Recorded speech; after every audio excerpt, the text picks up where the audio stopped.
अस्सलाम वालेकुम स्टूडेंट्स। हमने एक्सरसाइज 4.2 का क्वेश्चन 1 स्टार्ट करना है आज। और क्वेश्चन 1 है find the 15th term of the arithmetic sequence 2 5 8 up to so on.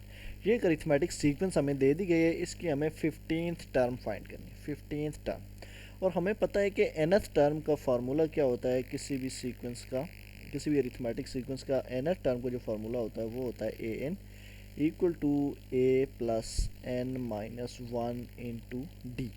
और इसमें ये एन जो होती है, जो रिक्वायर्ड टर्म होती है वो होती है, और ये ए होती है, ये first term of the sequence होती है। और first term of the sequence यहाँ पे अगर देखें तो वो टू है, यानी कि ए यहाँ पे हमें टू दे दिए गए हैं।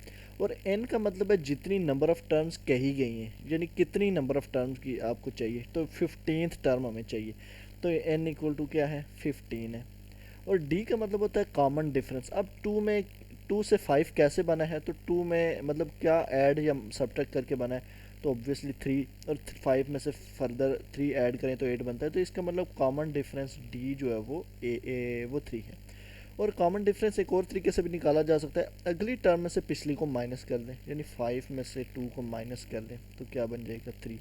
तो ये भी कॉमन डिफरेंस है। इसी तरह इसको अगर इससे माइनस करें, एट माइनस फाइव, तो भी थ्री आता है। तो ये कॉमन डिफरेंस का ये मतलब होता है, किसी भी अगली टर्म से पिछली को माइनस करो तो आंसर सेम आएगा। इसी को ही कॉमन डिफरेंस कहा जाता है। तो डी इसका मतलब है वो थ्री है हमारे पास। अब इसको यूज़ करें इस जनरल फार्मूला के अंदर, तो ए हमें कितनी चाहिए, 15 टर्म। तो एन की जगह क्या हमने रखा है यहाँ पे 15, तो ये ए 15 आ जाएगा। ए 15 इक्वल्स टू ए की जगह टू रखेंगे, plus N minus one, N की जगह क्या रखा हमने 15, 15 माइनस वन, डी की जगह थ्री आया हमारे पास आंसर। और ये आ जाएगा टू प्लस 15 माइनस वन 14 होता है, और मल्टीप्लाइड बाई थ्री।